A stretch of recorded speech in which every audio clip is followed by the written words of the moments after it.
예수님께서 오셔서 하셨던 일이 복음을 전하는 일이었죠. 그 전에 세례 요한도 전했던 것이 복음을 전하는 것이었습니다. 신약 성경의 그 핵심은 뭡니까? 복음을 전하는 복음, 하나님의 복음, 예수의 복음. 뿐만 아니라 구약 성경에도 복음이 나와 있습니다. 이 복음이 뭐냐는 거예요. 복음의 핵심이 뭐냐는 거죠. 그것은 회개의 복음이에요. 회개. 복음 중에 복음은 회개라는 거예요. 우리가 죄를 짓고 하나님을 떠났던 것, 그것이 우리의 영적인 실상입니다. 그러나 그 죄를 깨닫고요, 하나님의 은혜 가운데, 하나님의 부르심 앞에 우리가 회개하고 자복하고 회개하고 돌이키면 하나님께서 그 죄사함의 은총을 주시고 안아주시겠다는 것, 받아주시겠다는 겁니다. 그것이 복음입니다. 예수님께서 우리에게 전하라고 하신 그것도 마찬가지입니다. 이 교회가 감당하고 주님 오실 날까지 계속해서 전파해야 될 것, 이 복음을 전해야 됩니다. 회개의 복음, 죄 가운데서 돌이키고 하나님께로 돌아오라는 거예요. 예수님이 바로 그 죄 문제를 해결하시고 그 죄사함의 은총 가운데 하나님의 구원 가운데 돌아오라는 것, 그것이 우리가 들어야 될 복음이고 우리가 전해야 될 복음인 줄로 믿습니다. 오늘 신명기 30장에 보면은 이 복음에 대해서 분명하게 나와 있습니다.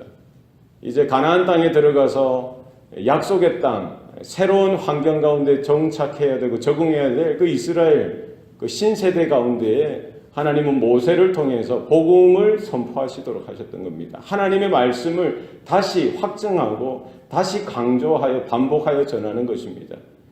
그들이 아직 경험하지 못했지만 그들이 죄를 짓고 또 하나님의 진노 가운데에 모든 민족 가운데 흩어지게 되어질 경우에 대해서 말씀하시는 거예요. 그때라고 할지라도 그들이 자신의 죄들을 깨닫고 마음을 돌이켜서 하나님께로 돌아와서 하나님의 말씀을 다시 청종하여서 다시 듣고 순종하는 삶을 살아갈 때에 하나님께서 마음을 돌이키시고 마음을 여시고 그들을 다시 그들의 조상들보다 더 축복하시겠다는 것입니다. 결국 하나님의 이 예언이죠. 예언과 경고의 말씀대로 이스라엘 백성들은 그 역사 가운데 하나님 앞에 불순종하게 되어지고 또 죄를 짓는데요. 이런 것이 계속 이 사이클이 되어지는 거예요. 하나님 앞에 잘 살다가 은혜 가운데 살다가 마음이 강팍해지고 죄를 짓고 타락해서 하나님을 떠나고 또 하나님이 진노하시면 그 심판 가운데 또 다시 깨닫고 하나님께 돌이키고 이것이 사사기의 내용이고요. 이것이 전체 구약 성경에 되어지는 사이클이라는 거예요. 영적인 사이클입니다. 하나님의 평화를 누리고 하나님의 은혜를 누리다가 또 때가 되면 평화로워지고 잘 살게 되어지고 배불러지면은 또 하나님을 잊어버리고 또 타락하고 죄짓고 우상을 섬기고 이렇게 세상으로 나아가는 삶을 살다가 또 하나님이 또 진노하시고 심판하시면 또 거기에 또 깨닫게 되는 거예요. 또 회개하고 돌이키고 이런 영적인 사이클이 구약 성경에서 계속되어지는 것이고요. 이 영적인 이런 사이클이 우리의 삶 가운데 신약 성도의 삶 가운데도 계속되어지더라는 것입니다. 결국 나중에 남북 이스라엘이 갈라지고요. 북이스라엘은 결국 불순종 가운데 죄악 가운데 회개하지 아니고 돌이키지 아니해서 결국 그 아수르에 패망되어지고 뿔뿔이 포로로 잡혀가게 되어지고요. 남유다는 바벨론에 멸망되어지고 또 이렇게 민족이 흩어지게 되어집니다. 결국 하나님의 예언, 하나님의 경고의 말씀대로 그들이 온 민족 가운데 흩어지고 나중에 다시 돌아오게 되어지죠. 다시 회개하고 돌아오게 되어집니다. 이것이 하나님의 복음이요 경고의 말씀인 줄로 믿습니다. 우리가 죄를 짓고 타락할 수 있다는 겁니다. 그러나 거기에서 깨닫지 못하면 안 되는 거예요. 깨닫고 회개하고 돌이키고 하나님께로 돌아올 때에 하나님께서는 다시 우리를 씻겨주시고 우리에게 새로운 은혜를 주시고 복을 주시는 줄로 믿습니다. 우리 가운데 이와 같은 분명한 믿음이 저와 여러분 가운데 있어야 할 줄로 믿습니다. 하나님께서 말씀하신 것, 또 강조하신 것이 무엇입니까? 마음의 할례를 행하라는 거예요. 마음의 할례. 너 마음과 내 자손의 마음에 할례를 베풀어라는 거예요. 그리고 마음을 다하여 하나님을 사랑하고 하나님의 말씀을 쫓아서 살아가는 것입니다. 그래서 우리의 마음을 하나님 앞에 드려야 되는 거예요. 단순히 육신의 할례로만 부족하다는 거예요. 하나님이 요구하시는 건 마음의 할례라는 거예요. 하나님 앞에 수많은 제사로 제물을 드리는 그것도 귀한 일이지만 더 중요한 것은 하나님의 말씀에 순종하고 하나님의 뜻을 따라서 하나님을 사랑하고 하나님과 함께 동행하는 삶을 우리가 살아야 하는 것입니다. 8절 말씀에도 거듭 말씀합니다. 너는 돌아와 다시 여호와의 말씀을 청종하고 내가 오늘 내게 명령하는 그 모든 명령을 행할 것이라. 이것이 하나님의 마음입니다.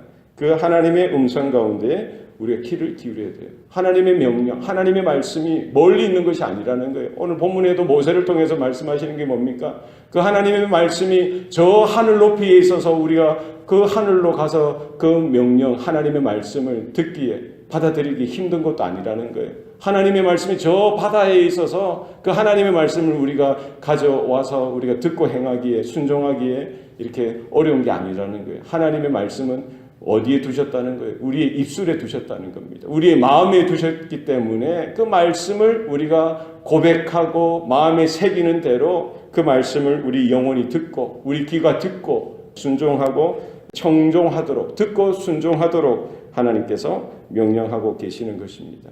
이제 새로운 땅, 가나안 땅에 들어가서요. 우상을 섬기고 이방 사람들이 살아가는 대로 그런 식으로 그런 세상적인 삶으로 살아가다가는 하나님의 진노가 있게 될 것이라는 거예요. 하나님께서 이스라엘 백성들에게 다시 말씀하시는 거예요. 너희들의 앞에 내가 생명과 죽음과 복과 저주를 두겠다는 거예요. 생명도 두고요, 죽음도 두고 복도 두고 저주도 둘 텐데 무엇을 선택할 것이냐 너희들이 선택하라라고 말씀합니다. 하나님의 명령과 규례와 법도를 따라 순종할 때에 너희들은 약속의 땅, 가나안 땅에서 생존할 것이고 하나님의 보호하심 가운데 너희의 생명이 길리라. 하나님이 약속하신 모든 복을 누리게 될 것을 분명히 말씀합니다. 그러나 반대로 하나님의 명령과 법도와 규례, 하나님의 말씀을 버리고 우상을 섬기고 세상을 따라 살아가다가는 너희들이 반드시 망하리라 라고 분명히 말씀합니다. 18절 말씀에 너희가 반드시 망할 것이라. 너희가 요단을 건너가서 차지할 땅에서 너희의 날이 길지 못할 것이라. 분명히 하나님께서 우리에게 복과 저주를 함께 두시고요, 생명과 죽음을 함께 두셨습니다. 무엇을 선택할래? 무엇을 선택할 것인가? 하나님께서 말씀하시고요, 우리가 아브라함이 선택했던 그 길, 이삭과 야곱이 선택하고 요셉이 선택하고 모세가 선택했던 그 길, 우리가 믿음으로 바라보며 우리도 그 길을 선택하고 순종하여 나아가는 저와 여러분 되시기를 바랍니다. 예수님이 영원한 생명 되시고 또 길과 진리 되셔서 우리 하나님께로 인도하실 수 있는 그와 같은 구원의 길을 열어두셨습니다. 우리가 선택해야 될 것, 우리가 바라봐야 될 것, 바로 그 십자가를 바라보며 복음을 바라보며 주님을 바라보며 우리가 아버지 하나님께로 늘 언제나 돌아가며 돌이키며 하나님께로 나아가는 은혜가 저와 여러분의 삶 가운데 늘 변치 않고 있기를 소원합니다. 기도하시겠습니다. 살아계신 아버지 하나님, 오늘도 우리에게 복을 주시니 감사합니다. 세상의 유혹과 또 험난한 이 어두워져가는 이 세대 가운데 우리의 마음이 또 때로는 낙심하며 우리의 믿음이 흔들려서 주저앉을 때가 한 번, 두 번이 아님을 고백합니다. 하나님, 그때마다 말씀을 기억하고 하나님의 음성을 듣고 그 자리에서 일어나며 자복하며 회개하며 돌이키는 은혜가 우리의 삶 가운데 나타날 수 있도록 도와주시옵소서. 날마다 주님께로 돌아가게 하여 주시고 우리의 마음이 굳어지거나 강팍해지지 않도록 하나님 긍휼히 여겨주시고 불쌍히 여겨주시옵소서. 귀한 복음의 말씀을 늘 언제나 우리가 듣고 또 우리의 많은 자녀들에게, 우리 이웃들에게, 또 불신 영혼들에게 우리가 증거하고 속히 돌아오라고, 속히 하나님께로 돌이키라고 우리가 말씀을 선포하고 증거하고 나눌 수 있는 은혜가 오늘도 우리의 삶 가운데 나타날 수 있도록 도와주시옵소서. 모든 것 감사드리고 예수님 이름으로 기도합니다. 아멘.